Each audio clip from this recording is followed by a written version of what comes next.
بسم اللہ الرحمن الرحیم الم تر کیف فعل ربک باصحاب الفیل۔ دوستو، اللہ وحدہ لا شریک نے قرآن پاک کے اندر ارشاد فرمایا، اے محبوب، کیا تم نے نہ دیکھا ہم نے ہاتھی والوں کا کیا حال کیا۔ دوستو، ہاتھی والا وہ بادشاہ تھا یمن کا، اس کا نام تھا ابرا،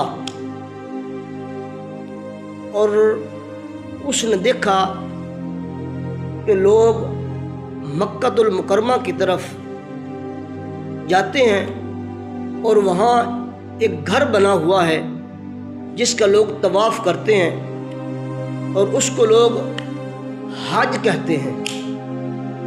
جب اس نے سنا تو اس نے اپنے علاقے کے اندر، اپنے شہر کے اندر ایک کنیسہ بنایا، یہودیوں کی عبادت گاہ بنائی، اور اس نے اعلان کر دیا کہ مکۃ المکرمہ میں جانے کی ضرورت نہیں، بلکہ یہیں اس گھر کا طواف کیا جائے۔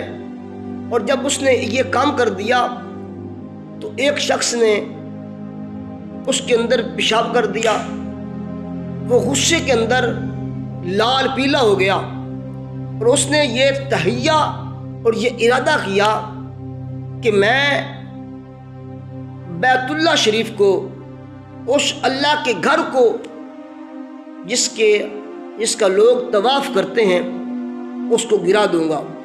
اس نیت کے ساتھ اس نے ایک عظیم لشکر تیار کیا جس کو ہاتھی والوں کا لشکر کہا جاتا ہے۔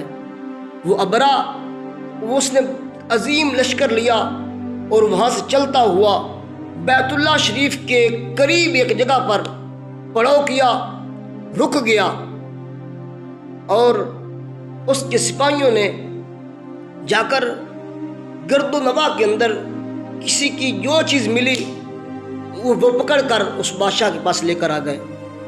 اس وقت اللہ کے نبی کے پیارے دادا جان حضرت عبد المطلب رضی اللہ تعالیٰ عنہ کے 200 اونٹ چر رہے تھے۔ اس کو اس کے سپاہیوں نے پکڑا اور اپنے بادشاہ ابرا کے پاس لے کر گئے۔ تو اس نے پکڑ لیا، رکھ لیے۔ جب حضرت عبد المطلب کو پتہ چلا تو وہ اس ابرا کے پاس پہنچے، اس کو کہا کہ میرے اونٹ مجھے دیجئے۔ وہ کھڑا ہو کر استقبال کیا، پاس بٹھایا حضرت عبد المطلب کو اور پوچھا کیسے آنا ہوا؟ فرمایا میرے اونٹ آپ کے پاس ہیں، میرے اونٹ مجھے واپس دیجئے۔ اس نے کہا میں اللہ کے گھر کو گرانے کے لیے آیا ہوں، تمہارے کعبہ کو گرانے کے لیے آیا ہوں جس کا تم طواف کرتے ہو۔ تم نے اس کے بارے تو کوئی بات نہیں کی، تم تو اونٹ لینے کے لیے آ گئے۔ فرمایا حضرت عبد المطلب نے، اونٹوں کا مالک میں ہوں اور بیت اللہ کا مالک خود خدا ہے، میرے اونٹ مجھے واپس دیجئے، اور رب کا گھر رب جانے اور اس کا گھر جانے۔ علماء محققین لکھتے ہیں کہ اللہ جل شانہ نے چھوٹے چھوٹے پرندوں جن کا نام ابابیل ہے ان کو بھیجا اور ہاتھی والوں کو تباہ کر دیا، ختم کر دیا۔ لوگوں، جب بندہ اپنے آپ کی طاقت اور قوت اور پیسے کو پر بھروسہ کرتا ہے، اللہ وحدہ لا شریک اس کا نام و نشان ختم کر دیتا ہے، اس کو تباہ و برباد کر دیتا ہے۔ اگر بندہ اللہ پر بھروسہ کرے، اللہ پر یقین کامل کرے، اللہ وحدہ لا شریک غیب سے مدد کرتا ہے۔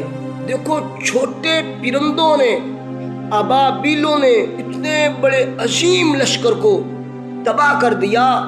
دوستو، اگر ہم اس رب پر یقین کریں، اس رب کے اوپر کامل اکمل یقین کریں، اللہ وحدہ لا شریک ہمیں بھی اپنے غیب کے خزانوں سے عطا کرے گا۔ اللہ وحدہ لا شریک ہمیں بھی اپنے محبوب کریم رف الرحیم کی محبت پیار نصیب فرمائے۔ ہم سب کو نبی رحمت صلی اللہ علیہ وسلم کی سچی اور محبت نصیب فرمائے، آمین آمین۔